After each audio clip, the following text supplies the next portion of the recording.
resentment was caused by the dramatic cuts that took place?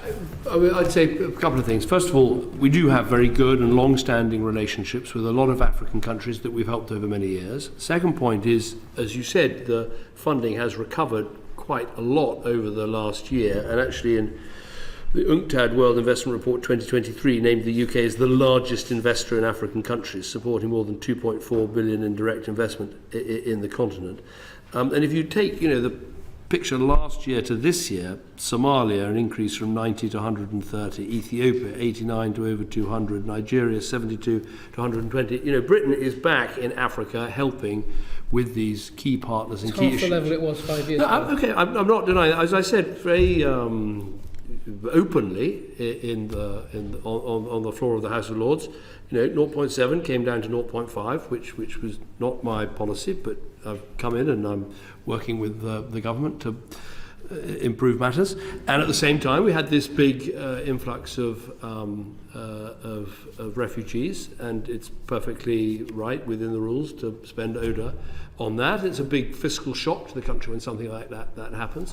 So we're building back from that position, and we're doing so with a very clear strategy of how we best help. And that is to recognise that, of course, we still see the need for aid, but many African countries also want to see an expansion of the multilateral development banks. And we're seeing that with the extra capital we're putting in and the fact we're getting them to stretch their balance sheets.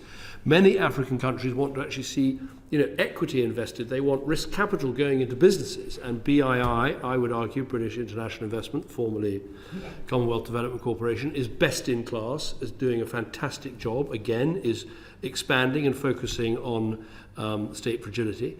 And then I think going to your point about you've got the China issue and the Russia security issue, I would argue we're addressing both of those. With the China lending issue, that's what BII is an alternative to, and the multilateral development bank's an alternative to.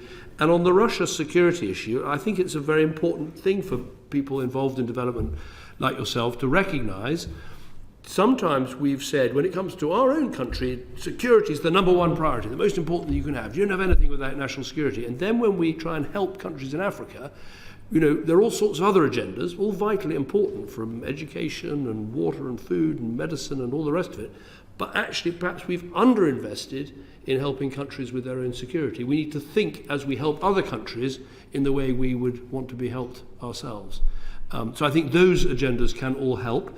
But I would say with Minister Mitchell back in charge of development, with a solid 0.5, with the work we're doing with BII, with our white paper on development, Britain is back doing good work in Africa and winning friends and influencing people. Very quick, why do we cancel the Africa Investment Summit? We had a slight summit overload, to tell the truth. We've got this big EPC summit, which is over 50 heads of state that's happening in July. You've got European elections taking place, which don't affect us, mercifully, but does affect a lot of other countries. We were sandwiched between a very important conference in Rwanda and there was another one somewhere else. It just became, what was it? Nigeria. It was very difficult to get the dates fixed and we just couldn't do everything. And so we decided, let's do the EPC and do a lot of the African investment work by actually, I'm going to be making a visit there in a month or so, going directly to the countries and talking to them. Thank you. Lady Fraser. Thank you. Foreign Secretary, Baroness Crawley reminded us that you have said that there's never been such a dangerous time in international relations, and I want to thank you for the surging that you've done and the energy you have brought to the role. But I'm delighted that you mentioned you have your list of priorities, and I think that the committee would like to know how are you setting your priorities? Are you making best use of local knowledge and intelligence? And do you think our defence policy is still aligned with our Foreign Office priorities? Well, first of all, on your last point, I think the move by the government to say we're going to go from 2% to 2.5% in relatively short order, by 2030, I think is hugely important. I think it's great to the credit of the Prime Minister, the Chancellor, the Defence Secretary, that they've taken that step. It means there are other things we won't be able to do, but it's absolutely the right priority. And so I think if you combine the sort of hardening of our security I spoke about earlier with the 2.5, you can see a very clear government agenda saying national security comes first. It's a dangerous world. We need to protect ourselves better. And so I think the alignment is extremely good. In terms of setting priorities, I mean, it's difficult, this, because, of course, the whole point about the Foreign Commonwealth and Development Office is, you've got to deal with everything in the world, and things can pop up without you foreseeing them. But I think the clear priorities of saying number one is Ukraine. It is the thing that most affects our security. We have to make sure that Putin does not succeed for their good, but also for our own. The secure and stable Middle East being the second, because it's not just important in itself, it spills over into our own country, our own domestic situation. The third, I've said, is enhancing security, and that is about working together with the Ministry of Defence, the Home Office, about thinking about how we enhance our own security. And it's also making sure the Foreign Office is playing its role in this whole debate about immigration, and how do we return people who are here illegally? How do we use some of our diplomatic tools to make sure that countries are playing fair with us when it comes to returning people that have no right to be here? Now, the Foreign Office in the past has sometimes been a little bit nervous of that. We have our arrangements with foreign countries. We don't really want to compromise those by getting into the dirty work of returning people who shouldn't be here. But not anymore. We are absolutely part of team immigration. If you don't have a right to be here, you shouldn't be here, and we will return you, and we'll use the weapons we have to make sure your country puts arrangements in place. Fourth is promoting international development and addressing the critical global challenges like climate change. And fifth, I was very keen to make sure that Foreign Office is absolutely part of the prosperity agenda, that we are doing everything we can to attract investment into Britain. So while I was in Saudi Arabia yesterday, I took time to meet with a whole series of businesses that either have invested in Britain or are thinking of investing in Britain. I think we have a key role in that. So how do we work all these priorities? Well, Sir Philip has very kindly given me SROs for each of the campaigns we're running. So right within the environment, we've decided to target the issue of getting finance for small island developing states. I think they're suffering the most. A lot of them are members of the Commonwealth. It's a Commonwealth conference year. It's also the year when the small island developing states have a conference. And so I think it's the right environmental campaign for us to pick. So we have someone helping me with each of these campaigns under the 5 headings, and hopefully we can make some progress on it if we are energetic and surging. And Lord Horton. Foreign Secretary, my notifiable interest is as a defence advisor to a company called Thales UK, which you may have heard of. Very familiar with them. 2 questions, both on defence money. The second one, I'll touch on the very welcome Prime Ministerial announcement of last week, and I'll come to that second. First, though, can I ask you to be a bit reflective on perhaps the last 15 years? You, as many as any UK politician, will know the degree to which over 15 years we've disinvested to an extent in defence, and in doing so we've hung on to the sort of the glossy stuff, the totemic symbols of international authority, but we've hollowed out our conventional resilience and therefore reduced our deterrent posture. Can I interrupt you there? Let's do the second question second. Although we work together very well in government and I respect you, I completely disagree, right? The first thing is, when we got into government in 2010, you can save up my... Okay, we're going to adjourn for hopefully less than 10 minutes. Right. I'm not going to... The proceeding is currently suspended.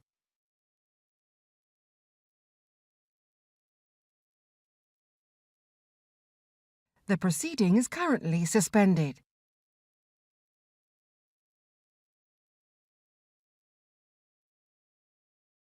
The proceeding is currently suspended.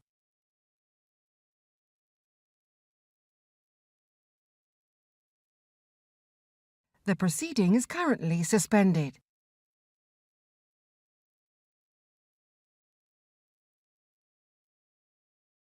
The proceeding is currently suspended.